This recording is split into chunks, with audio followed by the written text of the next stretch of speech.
Hello, everyone, and welcome down to episode 173 of the Down South Photo Show with me, Brendan Waits, here in Ocean Grove, Victoria, Australia, and the guy on your other screen or in your other ear if you're listening to the show.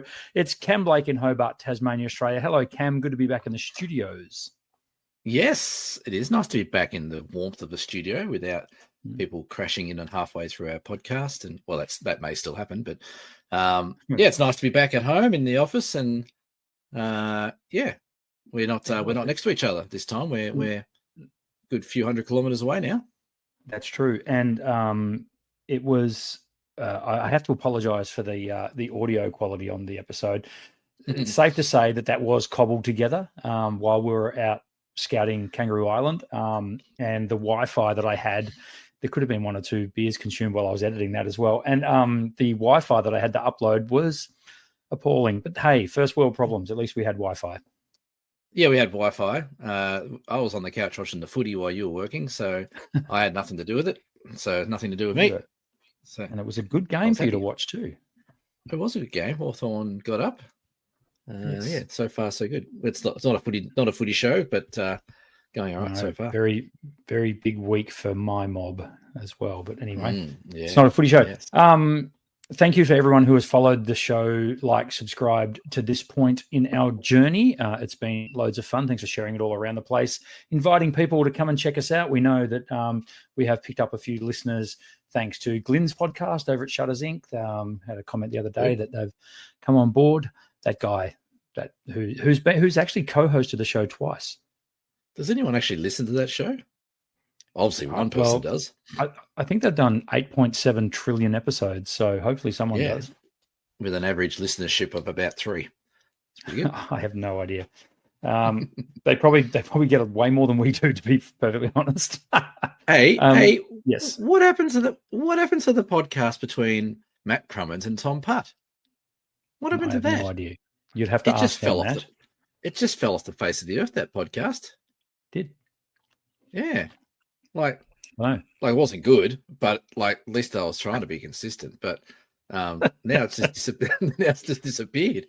Yeah. Look, I'll be honest. I didn't mind it. I didn't listen to it a lot. Really? I got to also be honest. No, I think I only listened to it once because I was mentioned. So I think you're being very kind. It was if you looked up the definition of cringe, it would have an audio recording in the dictionary of one of their episodes in the first 10 minutes. But I'm glad I hope they're doing okay. I know Tom's okay, and Matt's been over in Africa doing some things, and Tom's been playing in the snow. But yeah, come on, guys, get an episode together. I need something to feel good about. Newsflash: I'm enrolled in a Matt Crummins workshop. Oh, right. Yeah. Okay. Yeah. In September, I'm doing his Cityscapes workshop in the first week of, is it second weekend of September or something like that? So I'm looking forward to that. That's going to be fun. Well, I would suggest getting a bit of a fitness regime going before you go on it, because he won't stop all day. Well, you saw me on Kangaroo Island. I think I need a fitness regime. You saw us both on Kangaroo Island. Jesus. We had it. Even the seals are looking at us. Yeah, Mum. Dad. Now, speaking of seals, we're going to show some photos from our Kangaroo Island trip this episode. So if you are listening to the podcast on the audio channels, we will try and give you the 1,000 words for image, but that's probably not going to happen. So jump over onto our YouTube channel, look for Down South Photo Show on YouTube, and you'll be able to check out the photos that we're putting up as we go through. Hopefully I don't have any technical glitches at my end, which I probably will, because I'm in control of putting the images up on the screen. We'll see how we go as we work it out. But before all that, Cam, just as your face froze. That's right. She said that, because of course it did. Yes. Before all that, our photo comp for August. We are now well into August, believe it or not. Would you like to remind our good listeners of what that comp is all about, please, Cameron? Absolutely. This month's comp is about 3. 1, 2, 3. It's been running since pretty much the start of August. We have around about 30 entries at the moment. If you not sure about what 3 means, get on our Down South Photo Show Facebook page, go to the pinned post that's up there, and check out the images that are already up there. That'll give you a bit of an idea of what people are going with. I'm looking at a picture of 3 kookaburras, the 3 sisters, Sharon Shazbang Thorogood put up a picture of 3-ply toilet paper. I'm not sure why. I do know why. And 3 aeroplanes. So people picking up 3s and 3s. There's people being quite creative and inventive. But yes, go have a look. We have about 30 entries at the moment. There's some really good ones in there. And at the end of the month, we'll pick a winner, and that winner will get a present from me. And then the next month in September, we'll have our top 10 that goes on for you guys to vote who you'd like to win, who then gets a voucher from Brendan from his wonderful Ocean Grove camera and photo shop. Indeed. So without any further ado, let's go into our photos of the week. Now, we've both chosen an image from our trip to Kangaroo Island. This is yours, a Cameron. Wow, that's mine. The odds. Yeah, we're going to start with your photo of the week. That's almost got 3. If I photoshopped that last bit of road out, that'd be 3 little ranges, wouldn't it? And it'd be a solid entry too. Yeah. So this was taken. We went down the very first night we got to Kangaroo Island. We went down to the Remarkable Rocks, which are quite remarkable, I must say. But as we were getting there and the sun was heading down, this is the road you come on.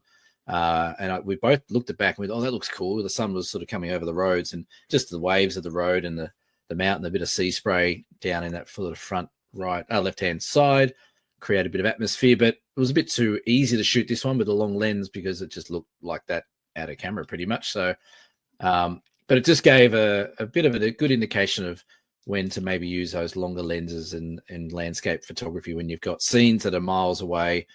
You can actually sort of shoot quite long distances and still create something interesting. So it's a very cool road. It looks like, I think we said it, either you or I said it, it looks like something out of like Roadrunner and Coyote, where they lay the road down wherever they want and make it run into a rock. It's almost like, oh, we've got to get to the Remarkable Rocks. Let's just slap a road down and hope people make it there, which is pretty much what it is. Yeah, it was very cool because, and this will lead into our photos from KI, but we got there and it's like, let's just go for the big ticket item. Let's just get down to the Remarkable Rocks, which is, it could be argued there are a couple of other better spots on the island, but for standout photographic subject, the Remarkable Rocks are remarkable. Yeah. It's really cool. Like I still, and for those of you who have been there, you'll know what I mean. It's hard to fathom exactly how they're there. Like it's just like giant boulders of granite sitting on this headland, and it's not like anything I've seen before. It doesn't make sense, does it? Really? No. Like what you see there. So I didn't know what to expect when we went there. I'd seen pictures of them. I'd seen some really nice pictures of them, and we got a good evening when we went there. But I was a bit blown away by just how big they were and just how random they are. Like the whole coastline's granite, and we get that. But you drive down that nice road there in the photo, and then you can see them from a distance. It looks like someone's just sprinkled like big bits of granite on the edge of the coastline and left them there. But they were quite spectacular. There was a lot of people there when we were there, wasn't there, Brent? It's like we were fighting people. It was madness. We're actually lucky. We're actually lucky to get a car park, weren't we? Well, yeah, that's right. We could have almost parked back down this road because we had all of 2 people there. It was ridiculously busy. And then they left. That's right. And then they buggered off. So it was even better. So things like that do make the trips a lot better when you get to a really popular place and it's not busy. And I suspect that when we do our trip next year, we're going to have similar sort of conditions. The same time of year, it's not school holidays. It's a little bit quieter. It's the winter season, so people generally don't go away too much in the winter as well. But yeah, it was really cool. Really, they are like whoever named them. Like, let's be honest, they didn't get too creative. Well, without wanting to trip myself up, I'm just going to throw another one of yours straight up because it's that one. Now that's when that is the classic angle of the Remarkable Rocks that you've seen in all the brochures and you've seen on all the websites. Yes. What that image I don't think portrays well enough is just how bloody windy it was when we were there because she was blowing a gale. It was blowing a bit. Yeah. But yeah, it was. It's got a lot of cool things going for it, that place, and that was definitely one of the spots we really enjoyed. But yeah, it wasn't the only place, but it was a very good way to start off. And you're right, that's that classic shot of them right there. And I that shot of you, I purely just for scale, just to say, right, well, this is how big bloody things are. So you can actually see that, right, he's a full-size photographer, fuller than more than some, but it's a full-size photographer, and you can see just how big he is against that landscape. So it really gives you a bit of an idea of just how big they are. So yeah, and the thing that just blows you away, the texture of the rocks is fantastic, and I really do think it's a sunrise sunset location. I don't think you want direct shadows and harsh light in the middle of the day that we would have got if we went. We didn't go there during the middle of the day on this trip, and we don't intend to on the tour either. But I think it's definitely sunrise, sunset when it's catching the lichen, the red lichen that you can see there, catching the light, and it was pretty awesome. I'd been there 15 years ago, but I had little kids with me then, and it's amazing the attention that you have to give to your kids when they're small in a spot like this. Because beyond the rocks, just past where I'm taking these photos here, that starts to basically roll down the rock into the ocean. From a great height. So when I had like a then 2 and 4 year old, I sort of probably had more attention on them rather than the photography. But this time around, I think we got there a solid maybe 90 minutes before sunset, didn't we? And we were able to really take it in. And as Cam alluded to, we were literally the only people there, which blows my mind. This is one of Australia's iconic locations for photography. We had the whole joint to ourselves. We were so lucky. It was brilliant. Yeah, we're saying that now. Wait till we get there next year. There'll be like hordes of people in busloads, but I doubt it. But yeah, it was weird having that whole place to ourselves. And like I said, I expected at least a dozen people there on sunset. Any given night of the week, you'd think there'd be people there taking photos. But when we got there, like you said, there was a little four people were leaving as we got there. Yep. And then there was the couple that were there, and they walked off and took off just before the sun went down. And we literally had, for the last half an hour, we had the place to ourselves. It was amazing. Yeah, so we had that sort of scenery to ourselves. It was kind of interesting because the sunset actually started to kick off, but we had those low clouds there. And I don't know about you, Cam, but I love the high cloud stuff because it always tends to linger a lot longer. And this color is only going to last for 5 minutes, and that's really all we got. So it was like, oh, is this going to actually happen? And then you're looking towards the sunset, then looking at the rocks and trying to position yourself. Is the light on the rocks going to be better than the sunset behind the rocks? So there was a bit of, I think I walked 3 laps of that thing, Cam. Well, and you did as well. We were sort of crossing paths every now and then, weren't we? It was funny because you'd be at one end of the rocks and I'd come out from behind a rock and go, oh, there you are. And then we'd just keep rolling. It was like we're both rotating around like that. So you're right. The sunset was good, and it had a few moments where it sort of kicked off and then backed off and then kicked off and stuff like that. But morning or afternoon, you could get some stunning shots there. Yes, they've been done before, but they haven't been done by you if you're there with us. So it's definitely one of those places in Australia you need to tick off, I reckon. Like the Remarkable Rocks, Kangaroo Island, it's up there. It's up there with those, it's up there with Wineglass Bay and Tassie, or it's up there with, whatever it might be in Queensland, or, it's not as big as Uluru, but it might be, something similar like the, Kings Canyon or something like that. Some of those places. Yeah. I wouldn't say it's a B list of places, but it's a A- place, maybe. Well, I think what it is for me is it feels like Kangaroo Island feels like a rite of passage for Australian landscape photographers. Like it's a place where Aussie photographers should get to if they can. And if you're coming from overseas, and shout out to our overseas audience as well, Kangaroo Island is about 90 minutes south of Adelaide. It's not an easy place to get to. I mean, it's a big island, so you need your own transport preferably as well. So there's a few sort of roadblocks, like the ferry is frightfully expensive. Especially those 4 centimeters. That was outrageous. We hired a car, by the way, and I'm happy to know LDV are a heap of shit. Don't. What a cool vehicle. Can I go one better than that? The LDV car was a bucket of shit. bargain car rentals are eating that same shit. That's right. They can get in the bin as well.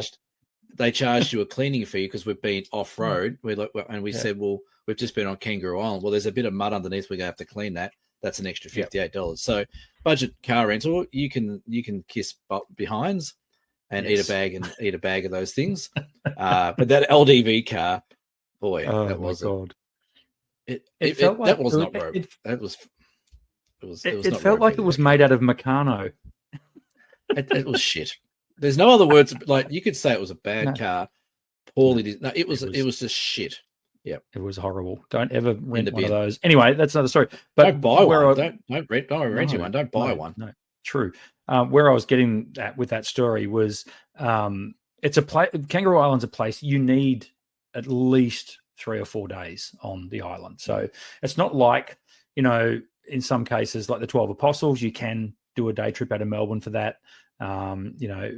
Even places like Sydney Harbour and all that sort of stuff, which are iconic photographic locations for international visitors. Kangaroo Island ain't the same. You got to get down there. You got to get accommodation. You got to have a car. You got to stay there. You got to get sunrises, get sunsets, get to these locations. So, So let's the absolute, for me, the absolute highlight of the island is the wildlife.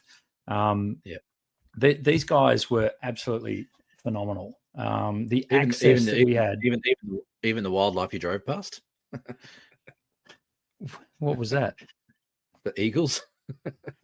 Oh man, see, this is typical, isn't it? No, this is a story, because we were first night, so we're heading down to Remarkable Rocks, and on our list for wildlife to shoot was wedge-tail eagles, and of course, on our way to Remarkable Rocks, we had to get there for sunset, so we were on a little bit time poor, wanted to get there and get the shots. We drive past 2 wedge-tail eagles that would have made absolutely brilliant shots. So what do we say? Well, I said, guilty as charged, I said, well, they're right there. I mean, clearly we're going to see plenty of wedge-tail eagles here. That's all right. We're here for 4 days. Come on. That was it. Never saw another one. Hey, that's what happens. Anyway. These little guys made up for it, didn't they? Labradors of the sea, getting back to these guys. So this was at Seal Bay, which is, how did they come up with the name? Amazing, like so clever. Well, really. It's a bit like the Remarkable Rocks. Like wow. What you see is what you get on Kangaroo Island. and Kangaroo Island. Like, why did they call it Kangaroo Island? Like, amazing. Those South really Australians, they're so switched on, those guys. Yeah. But we went to Seal Bay, and we'll be taking people on our trip to Seal Bay as well, of course. And we just paid for you got to pay at Seal Bay, which I kind of get, because the money they do pour into conservation. It's a haven for seals. You can't fish there. You can't fly a drone there. You can't surf there. There's no access for humans. There's an exclusion zone around Seal Bay, which I think is fantastic.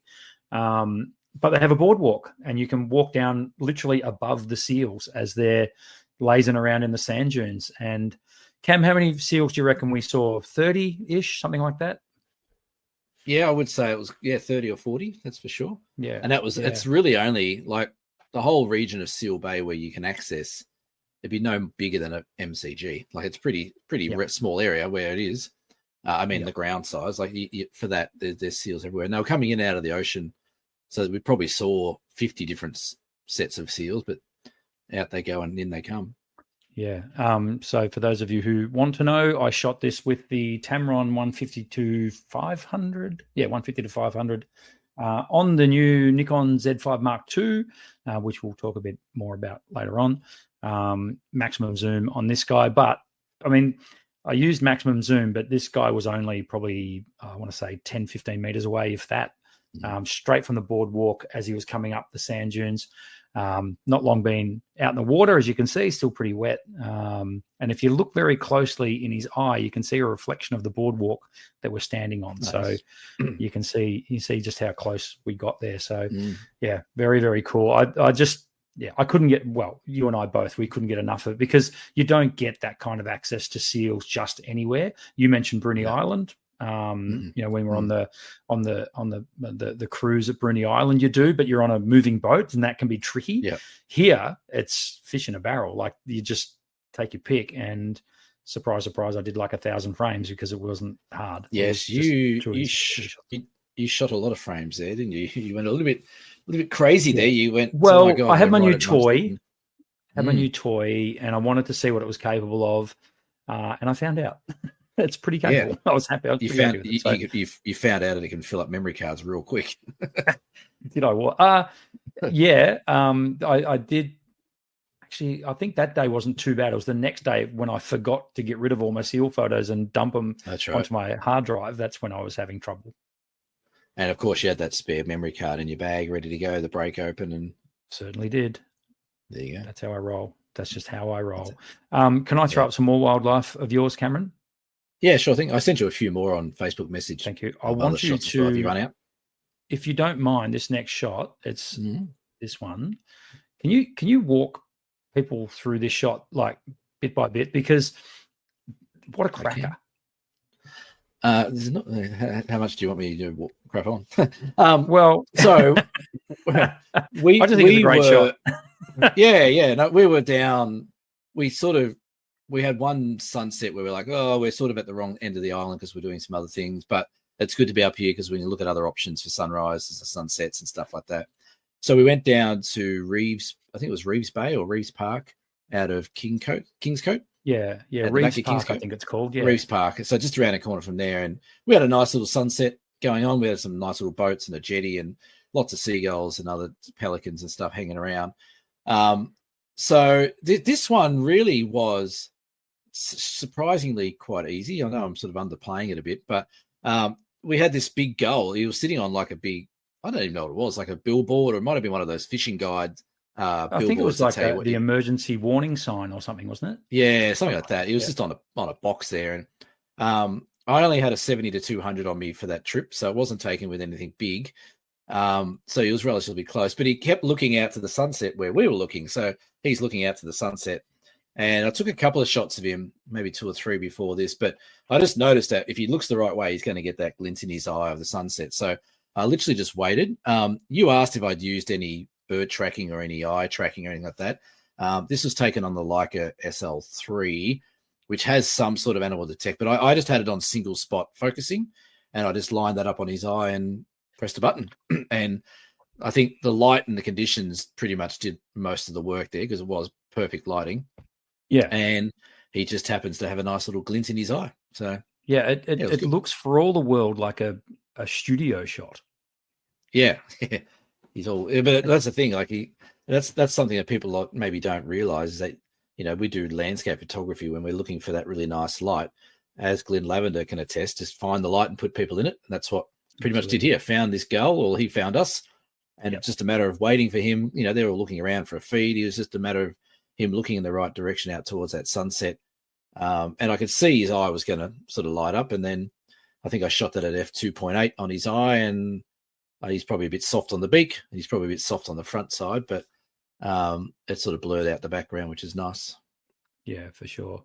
Yeah, I mean, it was so cool because we hadn't really planned to go to that spot either to shoot the sunset, but I'm glad this is at Kingscote, which is the main town on Kangaroo Island. But while we were scouting, because that's what we were there for, I managed to get this one here. Look, it's classic. It's cliched to bits, but geez, I love this photo. Like I'm really happy with it. It's you know, it's got the classic intersecting lines. There was a bit of a mood in the atmosphere. Like there was some storm clouds coming across, and we were sort of getting a bit excited about maybe finding a sunset. So there was a bit of anticipation in the air as well. And then there was just this solitary boat that just kicking back out to sea. You know, just making a really simple composition. So again, big zoom. Look, I got asked today by one of the people coming to Tasmania with us tomorrow whether they should take their 150 to 600, and it was just like, are you kidding? You even asking me that? Like, you know, this is why, you know, I love exploding the lens myth. So, you know, for example, and I'll mention Mr. Lavender again, you know, he said there's no such thing as a portrait lens. So when he runs his portrait workshop, people think, I'll take a portrait lens. What's a portrait lens? Or a 50mm f1.8. Like everyone thinks it's marketed as a portrait lens, but it's anything but. Whereas you look at a 150 to 600, a big zoom, is that a landscape lens? Well, it's not marketed as a wide angle landscape lens, but that's the kind of stuff that it yields. So I yeah. love shooting big zoom landscapes. Yeah. And that's the thing. Like I would say I'm 50-50 these days. I'm either shooting wide angle or I'm shooting long, 200 mil, 300 mil, whatever it might be, because there's so many moments that happen in the landscape that you just can't really pick up when it's in a wide angle shot. Like, you take this shot at wide angle. Yes, you'll have the boat. Yes, you'll have that storm going on behind, but you'll also have kilometers of other scenery that just really take away from this. So, always take your longer lens with you. We did the same. We had a Zoom meeting the other night for our Scotland trip we're doing next month. And same thing, these lenses, I would say take a wide angle lens, and I would also take a zoom lens that gets you maybe 200 or 300 mil. And the rest of it in the middle, you probably won't use much, but it'll just give you some options. If you can't get to a spot, or, you can't get any closer to this boat unless you're Jesus and you can walk on water. So you've got to use a longer lens. It's the only way you can do it. So, yeah. And to that end, how many times, Cam, were we driving down a road and just wanted to take a photo of the road? Yes, almost every morning, every afternoon, we ended up doing it, didn't we? It was just like, right, here's a road, stop. Here's a road, stop. This road was quite entertaining. This was the road to the Duck Pond section.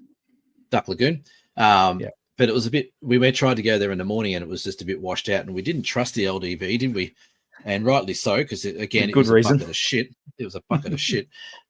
So we didn't trust it, but we went back in the late afternoon and got the same road, but there was a lot of water on the way there behind us. But we both stopped for this one. This is a no-brainer. It's just a big vanishing line, big vanishing point, and a bit of light coming in from the right. These trees, every dirt road, pretty much all the ones we went down had something similar to this in one shape or form. So we both stopped and got a snap of that. And again, it was pretty straightforward shot. Again, using a long lens. Like, this is actually shot maybe at 200 mil from a long way back down the road. This road's got a long stretch of it. So using that sort of compression of the long lens helps sort of draw your eye. I like to shoot these shots at still a shallow depth of field. So I'm shooting at f2.8, but I'm shooting down about halfway. I actually don't mind the foreground being blurred in the trees. It draws your eye down to the sharpness a bit more. So again, my longer lenses that I use, I very rarely take it off 2.8 or f4. I'm looking for that depth of field, that compression, and using that focal point to really draw the eye for the person looking.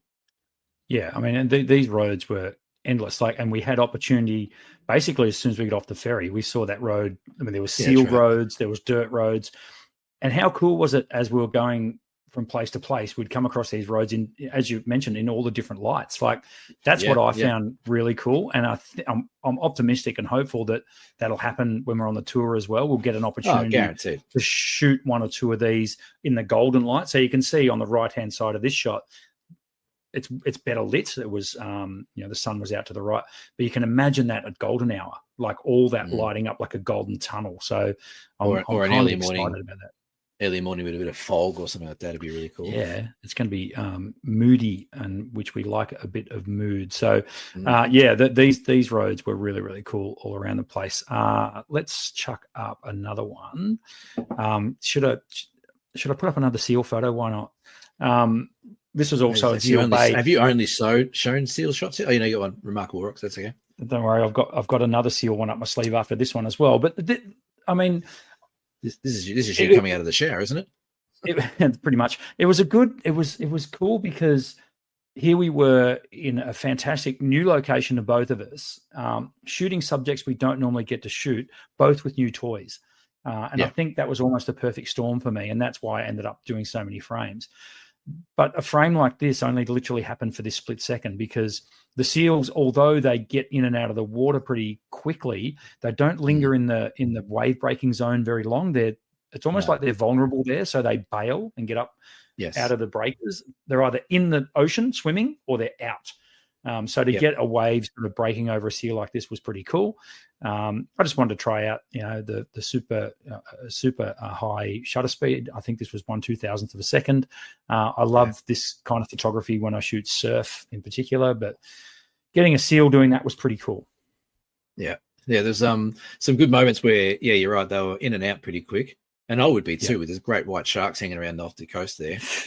I'd be getting my ass out of the water pretty quick as well. But that would have been cool. We didn't see any sharks eating a seal. We're not eating a seal, Cameron. Don't be grotesque. So how cute was those little baby ones? Those cute baby ones. Well.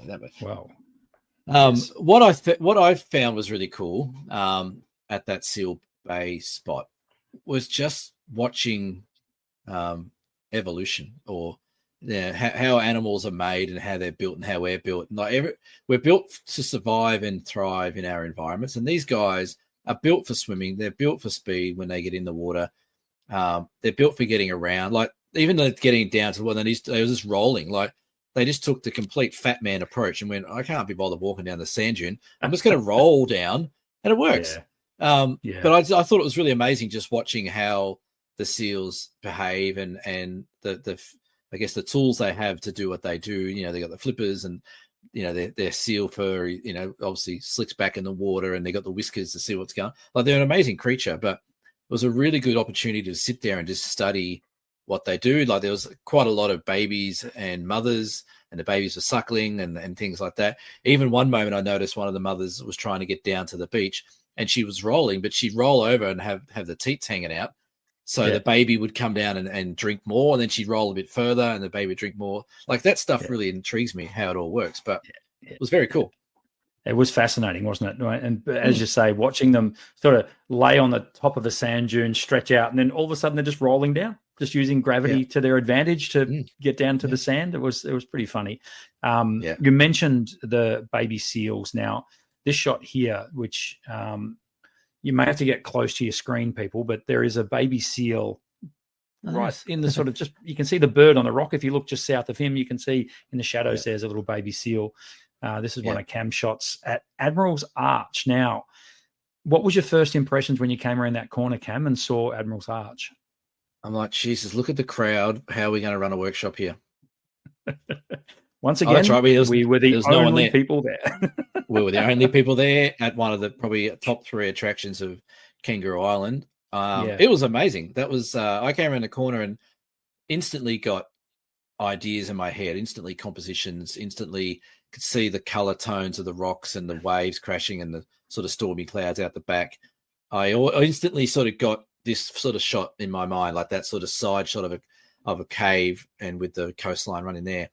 And then we realized there was seals hanging around there. I'm like, well, hang on a sec. I've got to take photos of seals as well as this. But an amazing spot. We got lucky a bit with the rain. We got wet on the way down. And then we were sort of out of the rain a bit where this was. So that gave us a bit of a reprieve to be able to change lenses and not get soaked. But yeah, we had the place for about 45 minutes to ourselves. And then another couple came down from Gympie. They were from Gympie, They were from Gympie, from Shaz Bang's neck of the woods. Shaz Bang's neck of the woods. They didn't know Shaz Bang, which is unusual because I would have thought everyone knows Shaz Bang and Gympie. But I thought she was the mayoress of Gympie.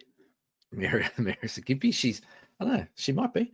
But yeah, again, just a remarkable place. And this shot does not give any scale to the size of that arch that's there. So it's 4 times, 5 times bigger than what that photo is. It's quite impressive. Yeah. And that baby seal that you can see there put on a bit of a show for us. So he sort of scurried out from underneath the platform, and I was basically just tracking him with my lens the whole way as he was coming out. And the only thing that didn't annoy me, I mean, it was amazing, but there was a shot I wanted of just this baby seal looking straight down the lens, because baby seals have gigantic eyes. They do. And they make fantastic. And as you can see, I've just got a bit of a side profile of him here. But it was really good, actually, because the light was so challenging. It was dark in there with highlights pouring in behind us and out to sea as well. And I think you made the comment straight away, this is our sunset spot. Okay, yeah. This, like, if that's going to point the right direction, it could be really, really nice shooting through that arch. With the sun setting out the back, maybe not directly looking at the sun. It might be a bit side light, but it'll make a nice shot, I think. Even sunrise or early morning if it comes over the back. But I think sunset might be an option for us. Yeah, and we sort of coined the phrase while we were there, Wildlife Wednesday. It happened to be a Wednesday when we were there, and I was like, well, if we can incorporate Duck Lagoon and Seal Bay and maybe even Vivon Bay into a day, which is just famous for its wildlife, all those 3 spots. Well, there's our Wildlife Wednesday. So those of you who are lucky enough to book a spot on the Kangaroo Island trip next year, why would they be lucky? Is there no spots left? Phenomenal. Probably the fastest workshop we've ever sold out, Cam. So, well, it is sold out before it was practically sold out before we got off Kangaroo Island. Yeah, which was thank you to everyone who's booked a spot. So humbled by that. That's really cool. We can't wait to show it off to you guys. We went scouting it for a reason. We wanted to see these spots for ourselves, work out whether it was actually worth running a tour there. And of course it is. But for those of you who may not have a big Zoom and are coming on the trip, you've got 12 months to save for one. So, or hire one, borrow one, whatever. You've got to have a big lens when you go to KI. Or if you haven't got 12 months to get one, you've got 24 months to get one, because we will, at some stage in the show, maybe not, we'll announce it after we do our photos, but we're going to do a 2027 tour to there. Yes, 2027 sounds ridiculous. Just to give you a bit of an idea, I'm starting to book in almost 2028 for my workshops. People are well ahead of us in regards to their organisation skills. So, there will be another one in 2027. There is a wait list for 2026, but I'm pretty sure everyone that's there is not pulling out of this one. But if you missed out on 2026, there will be one in 2027.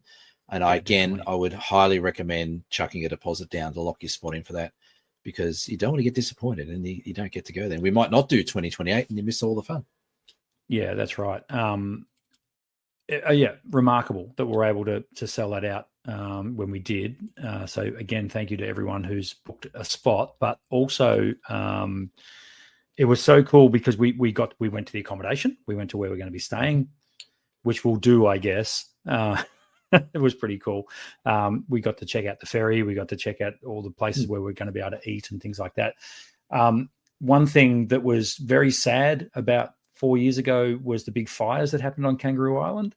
I'm very happy to report that the recovery is in full swing.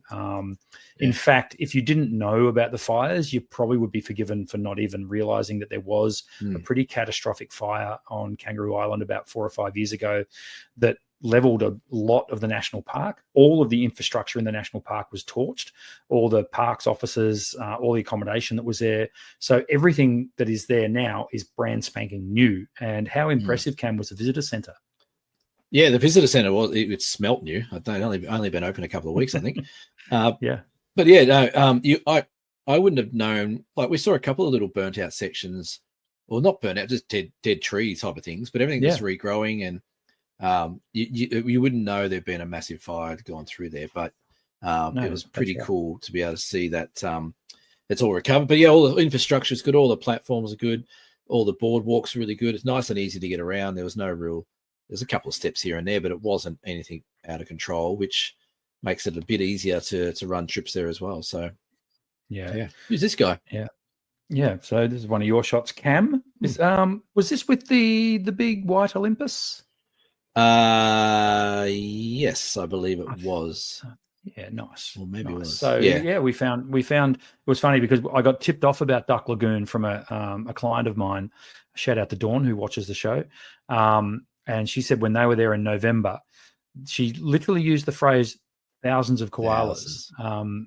This was the only koala we saw for the entire trip. And thanks, Dawn. We might have got him from a few different angles actually too. But so whether or not they just moved on from that area at that time of year, I'm assuming that's the case. It might be a breeding area or something like that. But it was very cool to see a koala at least. Yeah. You know what? I'm going to make a big call here. Big call. Go on. This koala was better than the other koala on the Great Ocean Road, I reckon.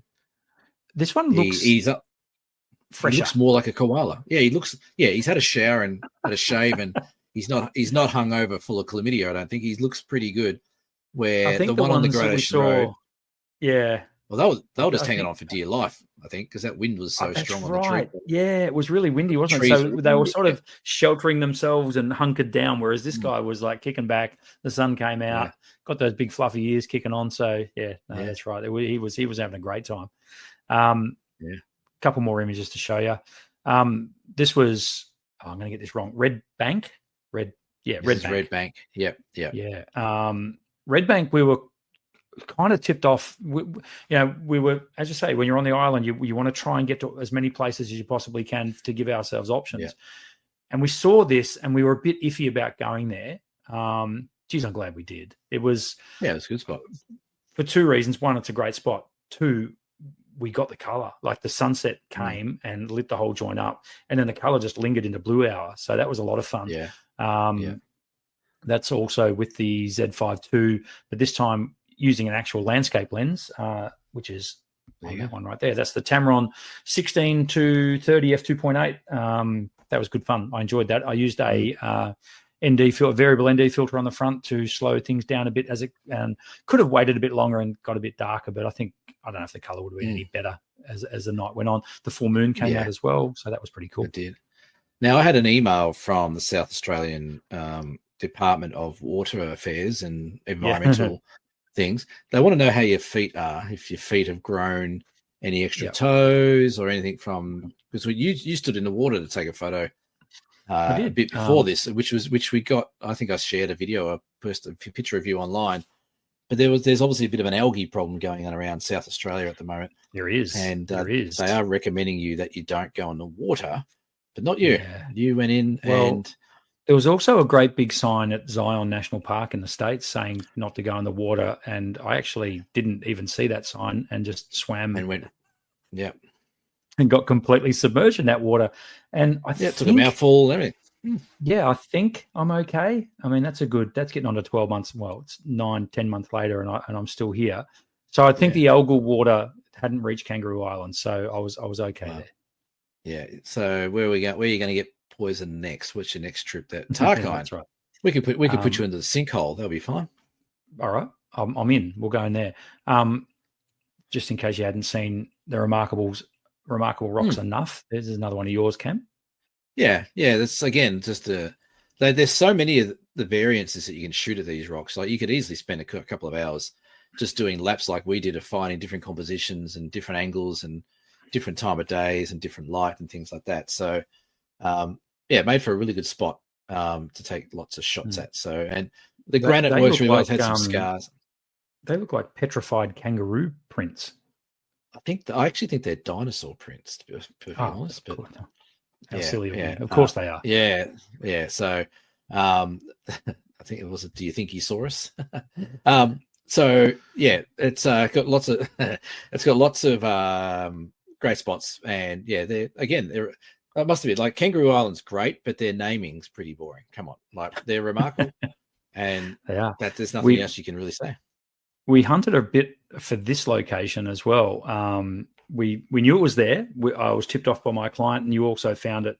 We found it on Google Maps, but we got there in the dark, and it's safe to say that we weren't quite sure on how to access it. And then we found the easiest possible access to it in the world. So this is the old jetty ruins at Kingscote, and we got there for the sunrise. It was cool. It was a really cool spot. I enjoyed shooting there. We got a bit of a show for sunrise. It wasn't too bad, as you can see. Yeah. So it was good fun there. It was funny though, wasn't it? Like we thought we can see them. Let's put our brains together as two middle-aged smart men and find the hardest way to get them. And then we realized if you just park the car and walk 150 meters down the beach, they're pretty much there. So this one's a great spot. We did discuss about this for the group, whether or not we can make this work. It's quite a tight little spot. So something else you sort of consider when you're putting on workshops and stuff is the locations you take the group. If you've got 6, 7, 8, 9 people, it's really hard to sometimes get people in the right spot. And that's not what we're about. We're about getting people in the right spot at the right time. So this might be a bit of an optional sunrise for those who want to get up early or not sleep in, or we might take it, half the group there for a sunrise, the other half for a sunset or something like that, just so everyone gets a good bite of the cherry there. So, but it's a cool spot. Yeah, because those two, well, as you can see, the jetty goes out. Like once you get down towards the end of those posts, it's basically literally standing room only. I could only just fit between those posts, me. So you're not going to get. It's one of those things where if the sunrise or sunset, depending on when we're there, if it kicks off, there's only really going to be room for one. So it might be a bit of a and it's going to be me. So. I was going to say we could open it up to like bidding, like whoever's got the most cash on them. That's a good idea. Yeah. Well, we'll start the bidding at 1 6-pack. That sounds good. And look, just to finish up showing off Kangaroo Island, I might put up a photo of a seal. Have you got photos of seals? No. Was there seals? Talk about studio lighting. Have a look at that. That's high. I actually took that photo and sent it to Glyn straight away because he's saying is find a light and put him in it, and this was find a light and wait for a seal to fall asleep in it. It was awesome. I think this is some kind of juvenile. I'm not sure. It looked sort of a teenager. Absolutely exhausted. Just not a care in the world. Like I think it opened its eyes once and sort of looked in our general direction and went, yeah, whatever, and went back to sleep. It was great because you could shoot top down on this guy because he was below the boardwalk. This is at Admiral's Arch, and then if you wandered down Admiral's Arch down the stairs, you could shoot straight at him. As we did here. Right. So, that was a lot of fun. The seals were definitely the star of the show, and all the wildlife on Kangaroo Island was as well. Yeah, except the eagles. Except the eagles, but that's hey. Right, speaking of eagles, was there any other eagles on the trip on the island, like or birdies or eagles or albatross or anything like that? We did get a few wrens. I remember right. Wrens, did we? There was I don't think there was an eagle, another eagle. There wasn't even another birdie, was there? I don't think there was. There would have been a birdie somewhere. I'm talking about our round of golf that we had, and he's only bringing it up because he won. Yeah, what's the score now? It's like 4-1 or something, isn't it? It's 4.5 to 1.5. Doesn't matter. I like giving you I'm not a front runner. I've said this before. I like to make a charge. And I still can't believe you didn't put that shot of mine up on. But anyway, that's fine. I'll let it go. I haven't edited that yet. It was an amazing. You don't need to. Shot. That's fine. No, okay. It's fine. Right, fine. We won't show. That was Kangaroo Island. I hope you enjoyed the photos. Comment below what was your favorite, or if you'd like to see more, because we've got oodles more shots that we shot down there. So it was great fun. And once again, thanks for the people that have booked into the tour and the 2027 version of Kangaroo Island. Cam, can people book for that? They can 100% put a deposit down and get their spot. 2027 is June 15th to 19th. If you go to www.dsps.com.au, look in the workshop section. It's there. It's open. It's ready for bookings. You need to put a deposit down. The balance isn't due until around about March, April of 2027. So you got truckloads of time to save up or put your pennies aside, but it will sell out. We're only going to take 8 people again. So if you do want to come along in 2027, lock it in, send us your deposit, and we will get you on there on 2027. Yeah, absolutely. That's going to be great. So I know there's a couple of people, one in particular, who will jump straight onto that. Now, this goes to air 5 o'clock on a Friday. 5 o'clock this Friday, Cameron, you and myself should be shoulder to shoulder at the edge of the world down in the beautiful Tarkine in Tasmania. So hopefully we're there right now as this is going to air, shooting a lovely sunset with our guests who are with us for the Tarkine Crater Mountain trip. Probably holding on to for our lives if the weather predicts, which if it is wild, that's where you want to be, in the edge of the world, Tarkine, on a wild afternoon, because it gets crazy wild but amazing photos. So we're off there. You're down here tomorrow, aren't you? Tomorrow, which is yesterday, as this goes to air. Yesterday, and then we're off on today, Friday, up to the Tarkine, pick our guests up, and away we go. And so we've got 3 days in the Tarkine and 3 days at Cradle Mountain. There could be a bit of snow around in Cradle Mountain. If we're lucky, there might be a bit left over. Fingers crossed. We never know. Which reminds me, I probably should pack some warmer layers because it might be a bit chilly up there. So looking forward to that. We had a lot of fun last year. Last year we got the Aurora. Do you remember that? We got the Aurora over Cradle Mountain. We do. There was some of the greatest photos I've ever taken were over Cradle Mountain at Aurora time. That was mint. Yeah, we won't promise that again because we obviously can't do that. But looking forward to that. It's always good fun. And then does that finish off our 2025 year for workshops for the show? I believe it for the joint ones that we run. Absolutely. Okay. It does. So, which has been awesome. So we've done the Murray Mallee, we've done the Great Ocean Road, we're doing scouted Kangaroo Island, and we're going to do Kangaroo Island Cradle. And we didn't. Was there another one we did do, but we haven't? No, that's it. No. So we have, unless there's one that we've forgotten about that people are waiting for us to pick them up at a bus stop or something. Whoops. No. Next year there'll be 4. There'll be Great Ocean Road. There'll be Kangaroo Island, of course. Tarkine. There'll be Tarkine and Cradle, and there'll be the brand new East Coast Tasmania. That's right, the East Coast Tassie one, which is in March next year. Yeah, that'd be cool. Again, it's funny. I've had a few people ask me about the East Coast of Tassie and thinking of coming along or wanting to get some ideas about when we do workshops there. So, yeah, if you're available in March, come down.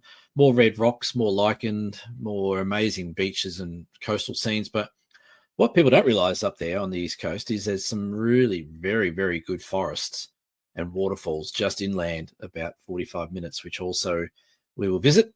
So it sort of ticks off all the boxes, coastal and rainforest, with us two clowns hosting you all the way. Sounds good to me. And with ideas in mind, thank you for everyone who gave us feedback via our socials when I put a post up asking about what you might want to see more of on the Down South Photo Show. We'd love to hear that sort of stuff. We know, particularly of late, we've been pretty heavy on plugging our workshops and tours and stuff. That's only because it's workshop season for us at the moment. So that's where we are at the time. So that's why we like to post a lot about it. Yeah. So thank you for letting us indulge in that. But particularly as we now move out of that period and into some warmer weather, hopefully, we're looking to have some more guests on the show. We're also looking to maybe do a bit more sort of talk about gear and reviews and that sort of stuff. So keep the ideas coming, folks, and we will certainly see if we can help you out. Well, we're just looking through the comments of what people said. A lot of people, there's a bit of an overwhelming, they want us to critique images, maybe theirs or ours, and also talk a bit more about editing and what we're using and what we're not using and things like that, more interviews, stuff like that, viewer stories. So, yeah, a bit more of everything. So we're always looking to evolve this show. And like I said, now the season of workshops is sort of, for the show at least, is coming down to a bit of a pointy end. We can maybe spend a bit more time maybe getting some other things on here and having a bit of fun over the quieter moments. Absolutely. And if you want to see more information about us, head to dsps.com.au, as Cam mentioned. What you can also do there, if you want, is buy us a beer. Cam, do we have some beer donations for the last couple of weeks since we were sort of didn't mention do we what? We do. We had Lynn Deemer, who's come into Scotland with me. She bought us a beer. Maybe she can keep that trend going. That'd be good while we're over in Scotland. Joseph, I think it's Joseph Smith, bought us a beer or two. Shazbang bought us a beer. Marion H bought us a beer. Jen C bought us a beer. And the one and only Mr. Mel H has also bought us a beer. Thank you, Mel. Thank you. Yeah, so thank you for those who are supporting the show with a beer and letting us play a bit of mini golf and have a couple of beers and whatnot along the way. Certainly helps.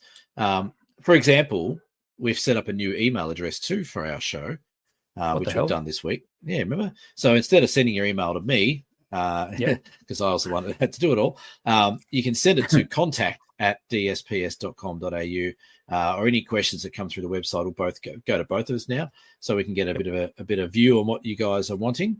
But to do that costs money to have an email address going and having something dedicated directly to the show. So again, that's where that beer donation money does help. It helps us sort of make this show a bit more professional and get you guys to contact us directly and things like that. So drop us a line, send us any thoughts, comments, questions. If you want to send an image through to critique, send it through. We will be brutal. We should do that. Brutal critiquing. In fact, let's just open that up. If you would like us to critique your image, there's the email address. Send it to contact@dsps.com.au. In the subject line, put image critique. We will choose one or two images. Maybe not next week because we might be a bit under the pump, but the week after, we'll do it. Yeah, you heard it first here, folks. A new segment. You love decisions on the fly, don't you? Oh, amazing. Do we want to put any disclaimers in there? Like if you're made out of cotton wool, don't send them in. I'm sure the right people will send in their image, Cam. If you think you're an award-winning photographer, don't send them in. If you enter every single award competition that's available, don't send them in. If it's pictures of me or Brendan on a workshop, don't send them in. But send them in. Let's have it. We can definitely do some critiquing. That'd be fun to see. Yeah, absolutely. That would be good fun. Okay, all right. So I think we've done pretty much everything. There's no Dear Cam this week, but if you've got a Dear Cam question, contact at dsps.com.au. Actually, if someone can no one listens this far anyway, but if someone can actually just send us an email through that, I'd like to see if it works. It's working at the moment. Oh, God. We're going to be in the Tarkine on Friday night, and our phones are going to light up with just all these emails. Here's one. Someone sent us an email with something funny, like give us a giggle on Friday when this comes out. Yes. You're 50 minutes in. Send us an email. Do it right now. Get on there. Contact at dsps.com.au. And we'll probably be at dinner eating, but having a laugh at your email. Sure. So contact at dsps.com.au. Okay, that is it. That's the podcast. Anything more to add, Mr. Blake? I'll see you tomorrow afternoon. That's right. Which is yesterday. Thanks again. Yesterday. Thanks, everyone, for booking in the Kangaroo Island. Don't forget, 2027 is now there. Get on there and have a look, along with every other workshop they're running. Send us through your images. That's great. And make sure you get out and take some snaps with your cameras. Sounds good to me. That is it. That's the podcast. This has been episode 173 of the Down South Photo Show. We will see you for episode 174 sometime in the future. Say goodbye, Cameron. Goodbye, Cameron. Bye. See ya.